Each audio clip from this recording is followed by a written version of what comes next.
मैं विवेक एक बार फिर से अपने YouTube चैनल पर आपका हार्दिक स्वागत करता हूं। दोस्तों, फ्राइडे में हमने एक बहुत बड़ी नेगेटिव साइड पर क्लोजिंग दिखाई और होना भी चाहिए था। रीज़न क्या था कि जो इतने दिनों से हम अनएक्सपेक्टेड मूव देख रहे थे निफ्टी के अंदर, जबकि इंडिया की सिचुएशन वर्स्ट कंडीशन की तरफ जा रही है, और जैसे ही एक्सपायरी कंप्लीट हुई उस दिन भी और उससे अगले दिन भी हमने एक बहुत बड़ी नेगेटिव साइड पर क्लोजिंग की। और ये सब मैंने अपनी वेडनेसडे की वीडियोस में आपके साथ डिस्कस किया था कि केवल तेजी और तेजी केवल एक्सपायरी वाले दिन तक ही है। उसका मेन रीज़न भी ये था कि जो अप्रैल की एक्सपायरी थी जब वो शुरू हुई थी, तो आप देखिए फ्यूचर्स तकरीबन 120 पॉइंट प्रीमियम पे था और क्लोजिंग तक डिस्काउंट पे चला गया। यानी मार्केट के अंदर पॉजिटिव साइड पर बायर्स बहुत कम थे और हर प्राइस पर सेलर्स ही खड़े थे, तभी प्राइस डिस्काउंट पे चला गया था। और अगले मई का जो प्राइस था फ्यूचर्स का, वो भी कोई ज़्यादा 30 40 45 पॉइंट ही प्रीमियम पे था। तो इसी वजह से एक नेगेटिव सेंटीमेंट्स मार्केट में बने। अब पॉसिबिलिटी 3 मई की क्या बनती है, चलिए उसको डिस्कस करते हैं। जैसा कि हिंदुस्तान पेट्रोलियम का चार्ट स्क्रीन पे देख रहे हैं, इसमें आप सभी को पता है कि हमारी पोजीशन 235 की पुट के साथ लॉन्ग थी और ये पोजीशन हमने कैरी करी थी। और उसका रीज़न क्या था कि पिछले मंथ का जो हमारा ऑप्शन का प्रीमियम था 235 के आसपास का, वो डिके हो गया। यानी ये मान लीजिए एक तरीके से जितने में खरीदी थी उतने ही मिले और फ्यूचर्स में थोड़ा नुकसान था। हमने ये पोजीशन को अगले महीने की एक्सपायरी पे शिफ्ट किया और जो हम सोच के बैठे हुए थे कि एक बड़ी मूव आनी चाहिए, वो इंट्राडे में मिली और 245 पर हम एग्जिट हुए। नीचे से ह्यूज प्रॉफिट ले लिया और जितने की ऑप्शन खरीदी हुई थी वो भी प्लस अच्छे प्रॉफिट में हमारा ये ट्रेड क्लोज हुआ। अब बात करते हैं जिनको नया ट्रेड लेना है। देखिए क्लोजिंग मिली है 234 के 236 के आसपास। तो जब तक 234 के ऊपर है शॉर्ट मत कीजिए। शॉर्ट करना हो तो 232 की क्लोजिंग आने पर करिएगा।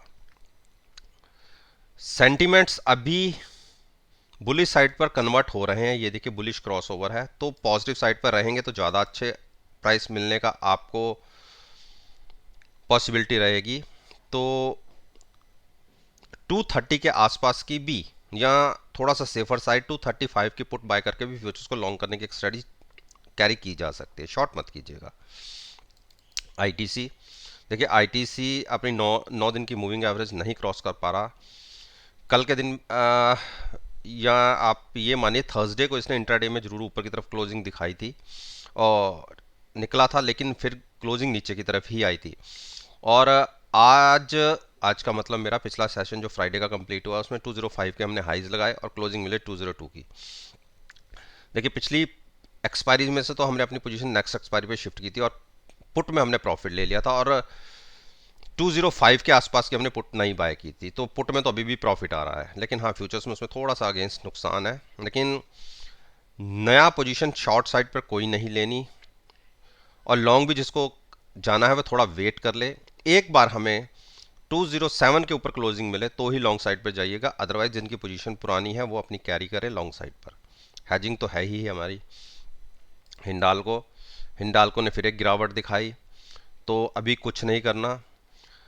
फिर ज़्यादा से ज़्यादा अगर गिरा तो 355 के आसपास तक आ सकता है, जिसकी पॉसिबिलिटी काफ़ी कम है। इतनी बड़ी मार्केट के अंदर एक नेगेटिव साइड पर क्लोजिंग आने के बावजूद भी इस स्टॉक ने जो थर्सडे की क्लोजिंग से उससे मात्र 7 से 8 रुपए नीचे क्लोजिंग दिखाई है, 10 रुपए मान लीजिए। तो इतना बड़ा कोई ये नेगेटिव साइड पर नहीं जाता स्टॉक, क्योंकि मेटल सेक्टर में एक अच्छी बाइंग देखी जा रही है। तो मेरा मानना है कि अगर गिरावट बढ़ती भी है, मार्केट के सेंटिमेंट्स वीक भी होते हैं, तो आपको 360 और 355 के बीच में ये प्राइस कहीं भी मिले स्टॉक, तो at the money put buy करके फ्यूचर्स को लॉन्ग रखिए, शॉर्ट मत करिए। डॉक्टर रेड्डी डॉक्टर रेड्डी ने देखिए जो मेरा 5000 के मैं आसपास के प्राइसेस बोलता था, वहाँ से एक वहाँ तक आने के बाद 50, देखिए जो लो लगा था 5022 का लगा था। उसके बाद इस स्टॉक ने फिर से रिदम पकड़ी है, और मैंने कहा था कि आने वाले दिनों में ये 52 5300 तक जा सकता है। तो 5000 या उसके आसपास आपको मिलता है तो आप बाइंग करके चलिए। मुझे नहीं लगता था कि 9 डेज मूविंग एवरेज ब्रेक करेगा, और वही हुआ।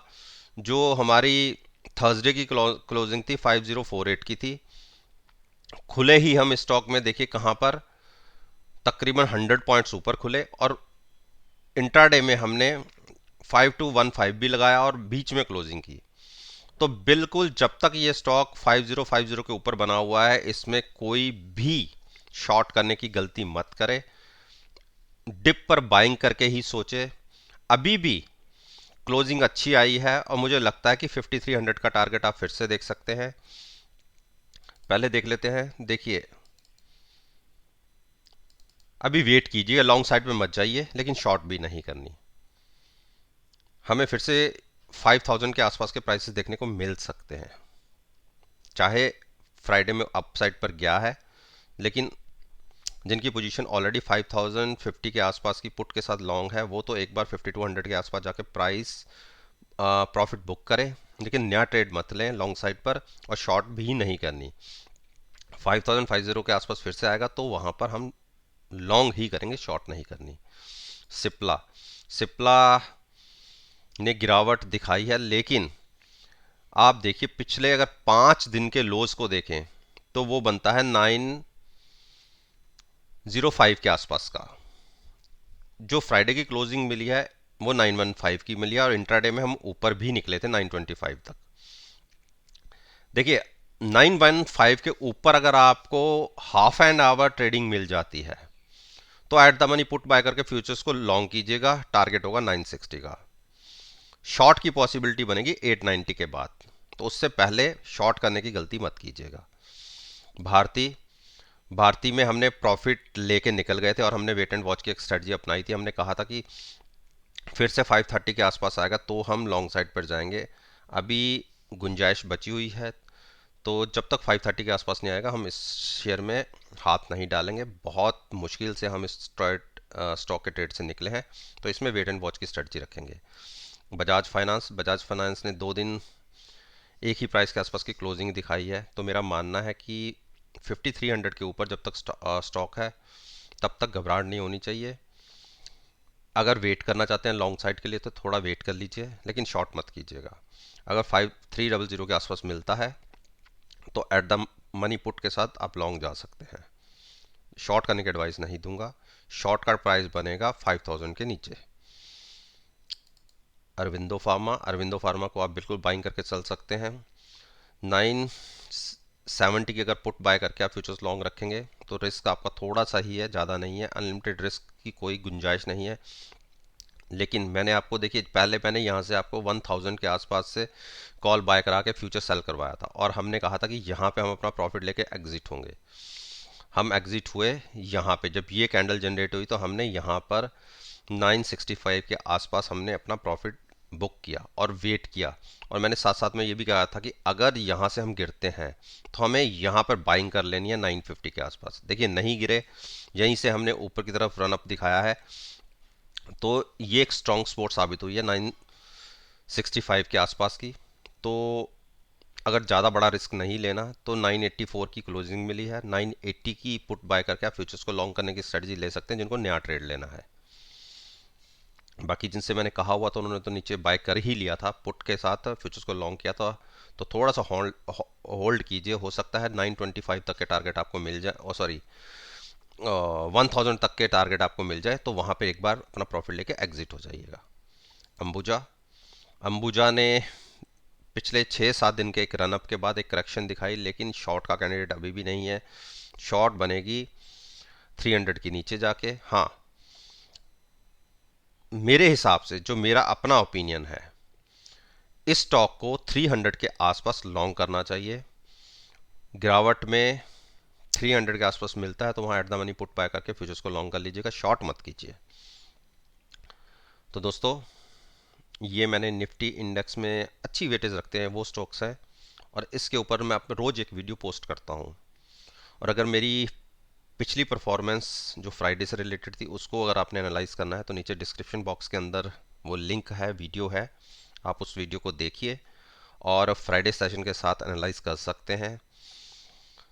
और इसके रिजल्ट्स को आप कल चलती मार्केट में खुद एनालाइज कीजिए, और यकीन मानिएगा आपको बहुत अच्छे पॉजिटिव रिजल्ट्स देखने को मिलेंगे।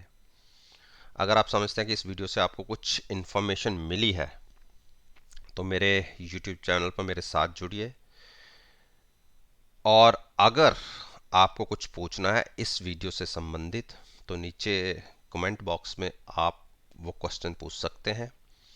मेरी कोशिश होगी कि मैं उसका जवाब दूं। इस बात के साथ मैं आपसे विदा लेता हूं, एक नई वीडियो के साथ फिर से आपके सामने आऊंगा। तब तक के लिए धन्यवाद।